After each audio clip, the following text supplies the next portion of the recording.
Hello students, moving on with Niccolo Machiavelli's The Prince. Today we'll be taking up chapter 8, 9 and 10 from this book.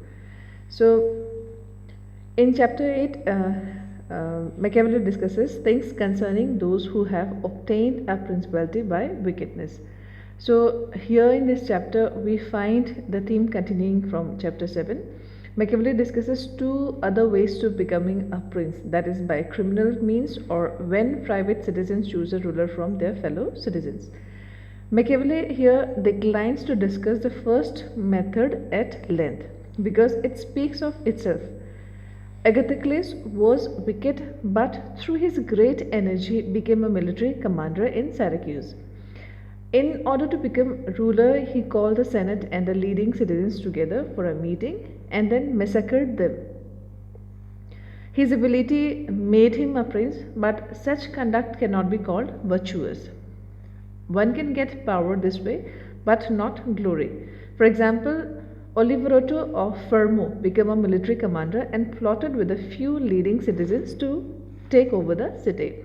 So here his uncle arranged a lavish banquet to welcome him. On a pre-arranged signal, Oliverotto and his soldiers killed all the guests including his uncle and then terrorized the city into obedience.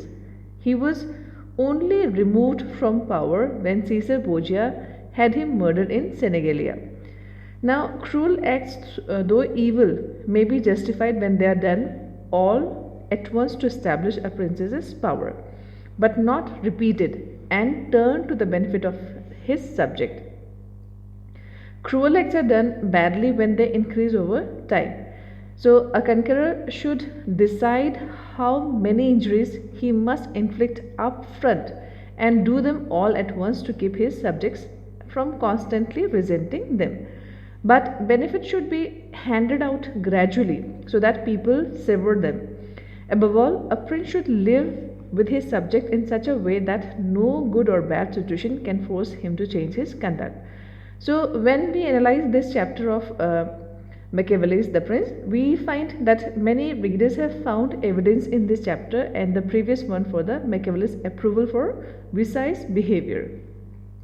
Clearly, we find that Machiavelli admires the energy and ability, that is virtue, of men like Agathocles, but he is careful to qualify his approval. He says that it cannot be called virtue, and here he uses the same word virtue for a prince to be devoid of conscience. Now, criminal acts may give a prince power, but they cannot place him among the truly great rulers of history, whose acts are to be admired and imitated. However, it is difficult to reconcile Machiavelli's criticism of Agathocles and Oliverotto with his glowing admiration for Caesar Borgia, particularly when all three employed the same tactics of inviting their opponents to a supposedly friendly setting and then murdering them. Oliverotto, in fact, foolishly fell for this ploy after using it himself, having been betrayed by a better betrayer, namely Borgia.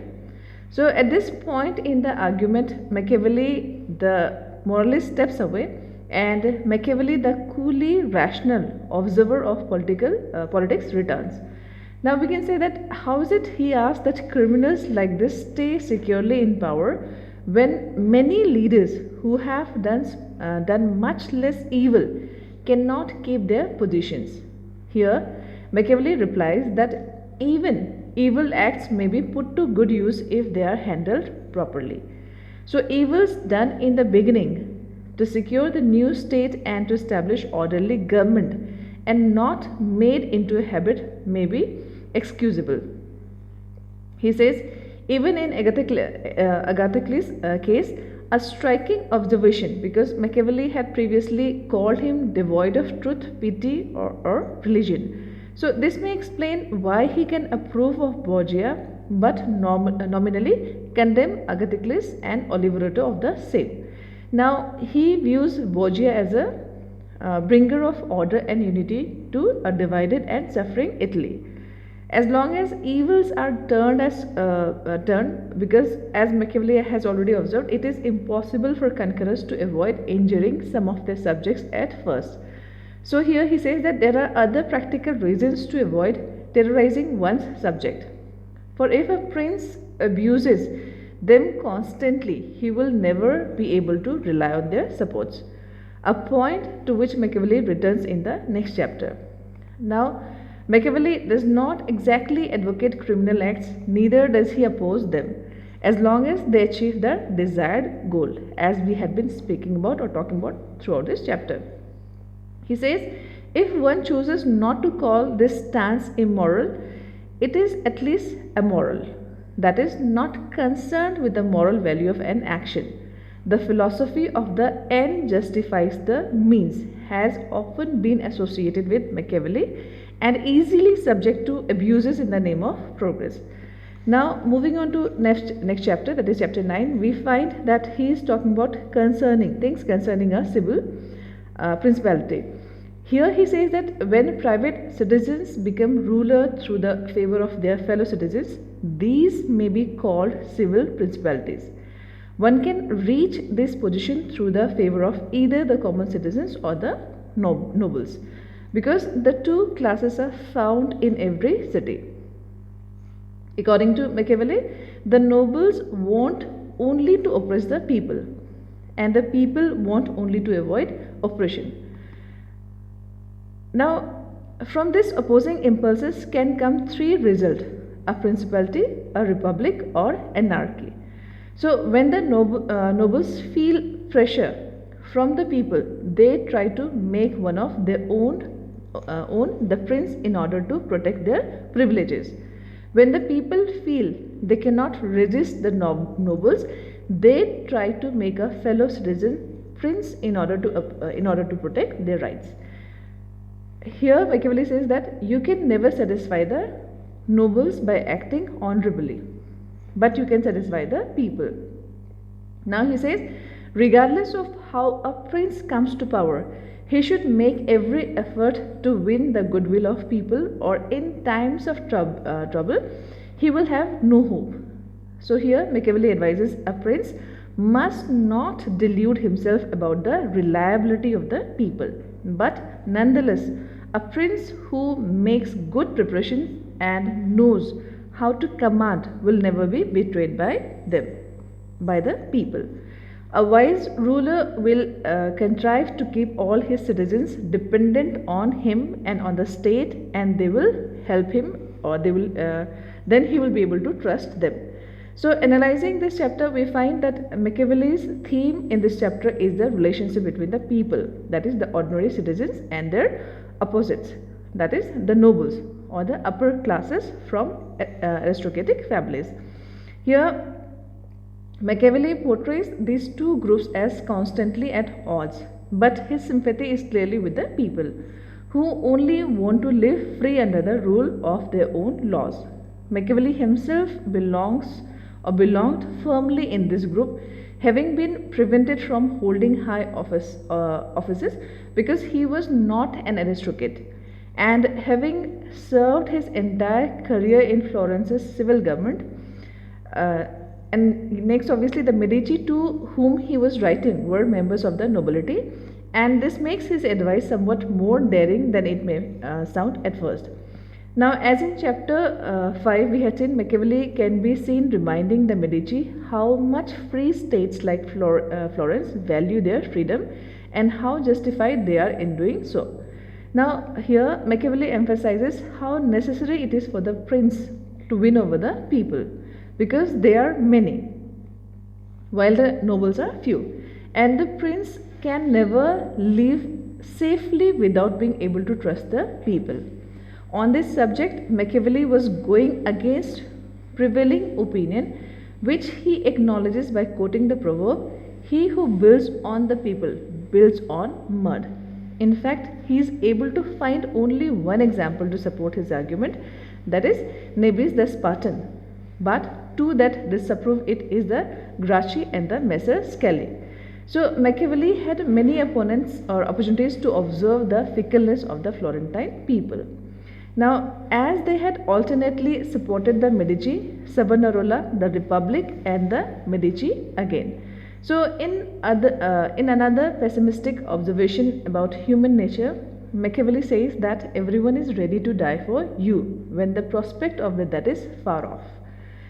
The key he maintains is for the prince to keep his subject dependent on him for all their benefits, because dependency is the only way to ensure loyalty.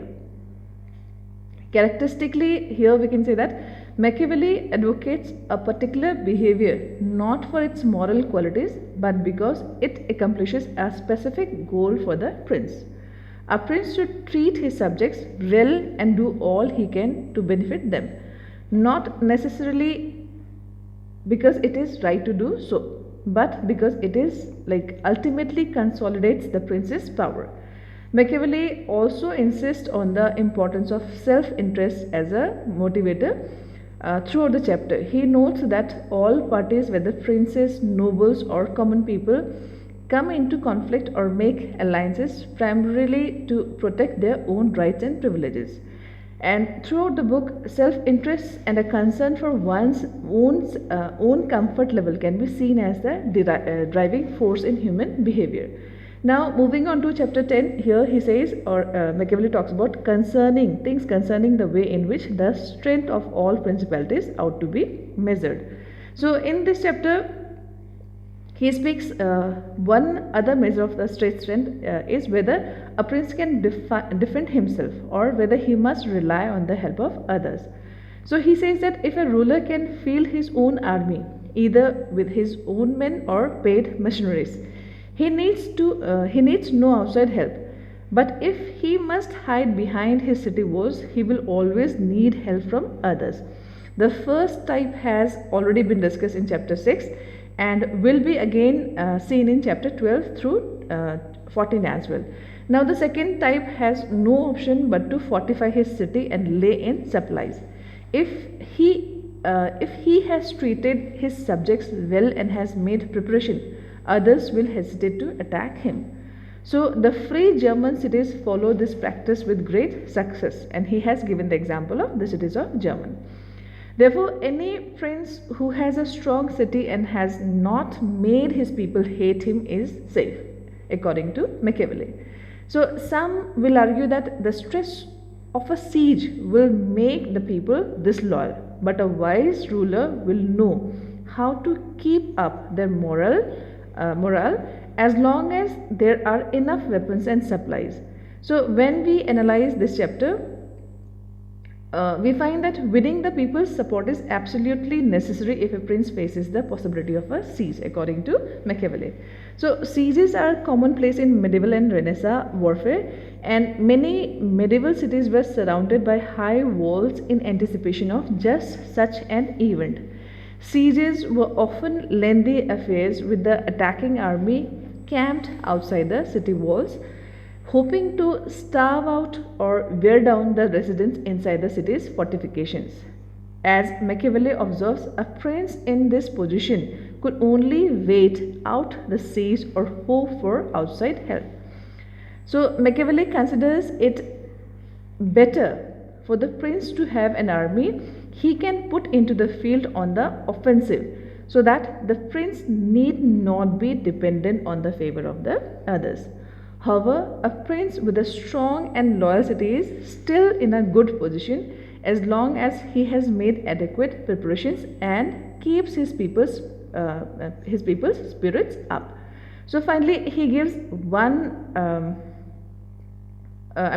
finally he gives some attention to the prince's ability to spin political events in his advantage, in this case to reassure his people that the siege will be short, to remind of the cruelty of the enemy, and to take measures to deal with anyone who is a little too outspoken in his criticism of the prince's policies.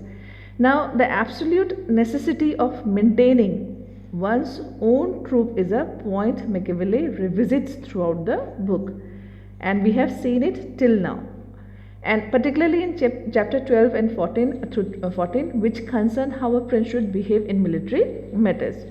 Machiavelli had been active in raising a native militia to defend Florence. We have already studied about this, and he detested the common practice of hiring foreign mercenaries to fight. So it was a practice he believed had helped to ruin Italy. Here he praises the independence of German cities, which had their own armies to fight for them.